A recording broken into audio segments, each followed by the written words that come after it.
hormati pimpinan Panja Komisi 9 dan anggota, kemudian dari beberapa asosiasi.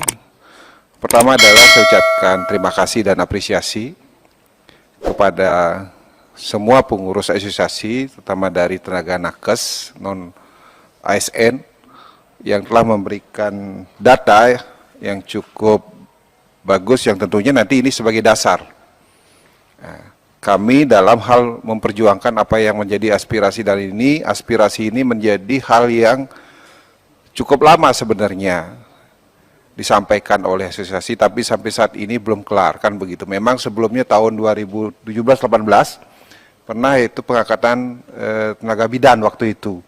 Mungkin waktu itu pimpinannya Pak Saleh ya. Nah, waktu itu kami di daerah juga. Nah, tentunya di sini ketika menyelesaikan masalah ini kan harus klop antara regulasi pemerintah kemudian diikuti oleh penganggaran.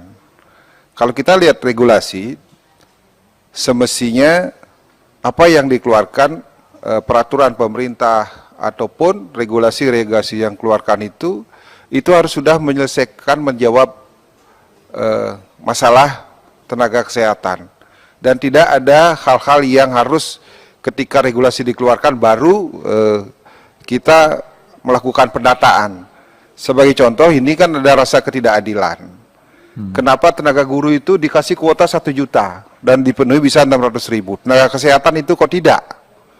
Nah, ini semestinya regulasi itu tidak ada membedakan. Padahal kalau kita lihat untuk pengabdian bangsa dan negara ini sama, tenaga kesehatan, guru maupun profesi-profesi yang lain itu adalah sama itu. Apalagi di masa COVID ini, kita tahu betul bagaimana penderitaan tenaga kesehatan itu, baik dari dokter, kemudian perawat, bidan, yang mereka itu sebagai ujung tombak mengatasi COVID ini, sehingga sekarang kita bisa bebas seperti ini, kan seperti itu.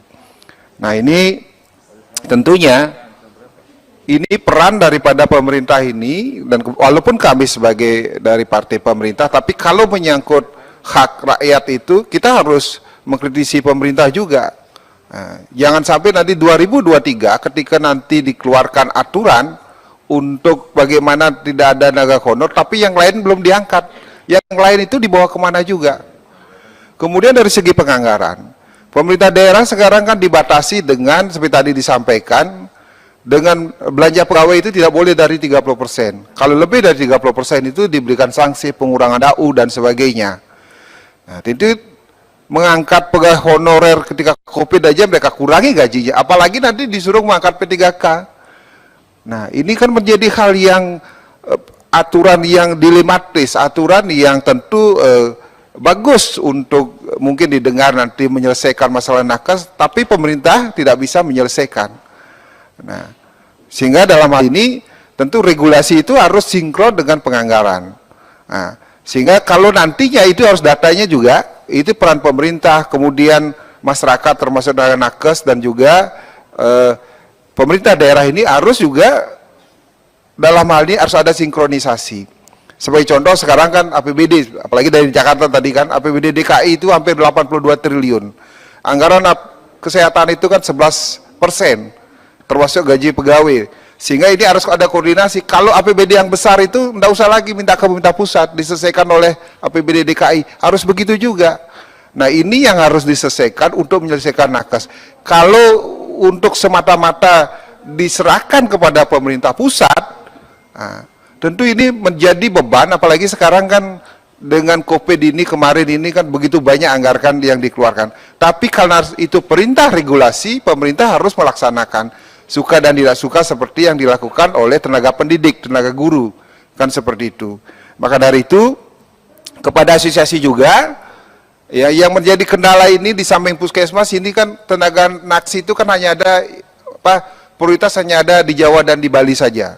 Juga harus sudah berpikir juga, nanti kalau nanti ditempatkan di seluruh Indonesia di daerah-daerah terpencil itu mereka harus juga siap, kan seperti itu. Nah, inilah makanya peran pemerintah dan masyarakat itu ini penting sekali, dan kami sebagai fungsi DPR itu fungsi pengawasan, fungsi penganggaran. Tadi sudah disampaikan Bu Elva langsung dari panitia anggaran dia mengejar dianggarkan agar jelas penganggaran itu ketika sudah dikeluarkan regulasi ini tahun nanti sampai 2023 apakah sudah dianggarkan untuk tenaga nakes. Kalau sekarang tidak dianggarkan walaupun diangkat berarti kan tidak mungkin akan ada pengangkatan lagi. Nah, makanya ini dari itu terima kasih kepada asosiasi dalam hal ini karena ini kami mendengarkan aspirasi dan kami nanti akan berjuang bagaimana kita akan dari Kementerian Kesehatan dan tanggal 22 sampai 23 Mei ini kan ada workshop dari Kementerian Kesehatan. Itu tentang pemutakhiran data daripada SDM itu sendiri. Sehingga nantinya jangan sampai nanti ini data-data ini banyak bolong-bolong. Apakah 23 sampai 25 ini sudah dianggap final?